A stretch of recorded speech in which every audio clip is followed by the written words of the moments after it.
नमस्कार, मैं डॉक्टर मानक जैन, सह आचार्य इतिहास विभाग एसपीसी राजकीय महाविद्यालय अजमेर। वैदिक साहित्य कौन कौन से हैं जिनसे हमें वैदिक काल की जानकारी प्राप्त होती है, ये देखना अत्यंत ही महत्वपूर्ण है। उपरोक्त प्रश्न पत्र ancient Indian history BA part first का फर्स्ट पेपर है। इसके अनुसार वैदिक साहित्य में सर्वाधिक प्राचीन और महत्वपूर्ण ग्रंथ वेद हैं।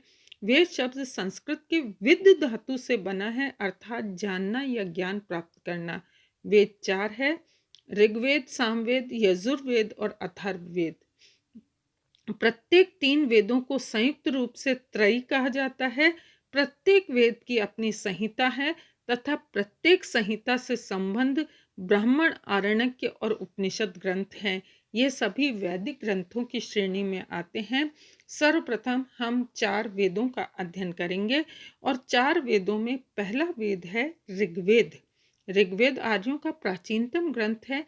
इसमें 10 मंडल अर्थात अध्याय हैं, 1028 सूक्त हैं और 10,580 ऋचाएं हैं। प्रत्येक सूक्त में एक देवता और एक ऋषि का नामोल्लेख मिलता है। इस ग्रंथ से तात्कालिक भारत की सामाजिक, राजनीतिक और आर्थिक स्थिति का ज्ञान होता है।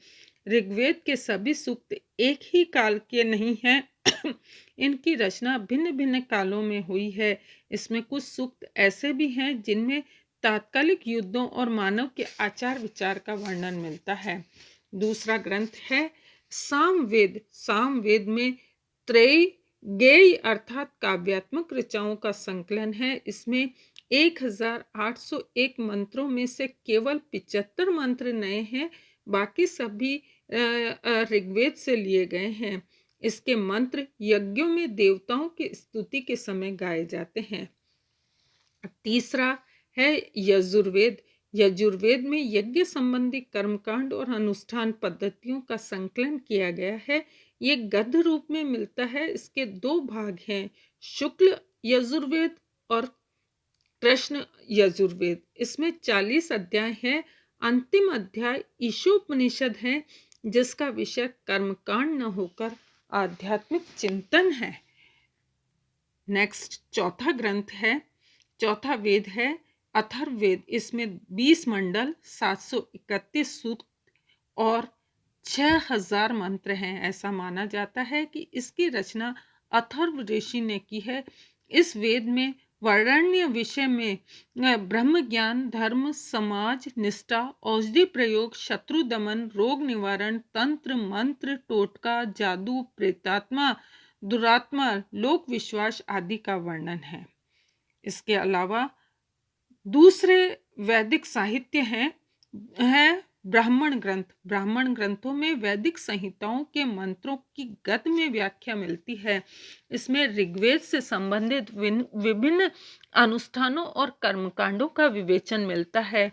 प्रत्येक वेद के अपने ब्राह्मण ग्रंथ हैं तथा ऋग्वेद के ऐतरेय, कौशिकी, सामवेद के पंचविश, जैमिनीय, यजुर्वेद के शतपथ, तैत्तिरीय और अथर्ववेद का गोपद ब्राह्मण ग्रंथ है।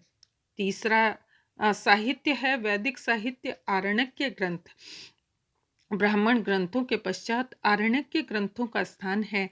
आरण्यक शब्द आरण्य शब्द से बना है, जिसका तात्पर्य है वन या उपवन। इसका प्रतिपादित विषय कर्मकांड न होकर चिंतन प्रधान है। वस्तुतः ज्ञान मार्गी विचारधारा का बीजारोपण इन्हीं ग्रंथों में दृष्टिगोचर होता है।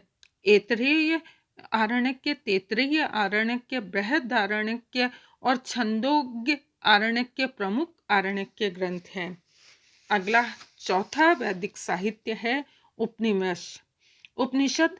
उपनिषद आरण्यक के ग्रंथों के पश्चात उपनिषदों की रचना की गई। ये ग्रंथ दार्शनिक और आध्यात्मिक चिंतन के प्रमुख ग्रंथ है।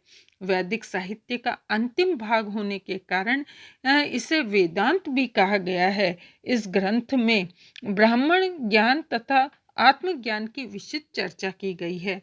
अनेक उपनिषदों में 12 उपनिषदों को प्रमुख माना है। ये हैं ईश, केन, कंठ, प्रश्न, मुंडक, मांडुक्य, तैत्तिरीय, ऐतरेय, छंदोग्य, बृहदारण्यक, कौशितकी और श्वेताश्वर। इति नमस्कार।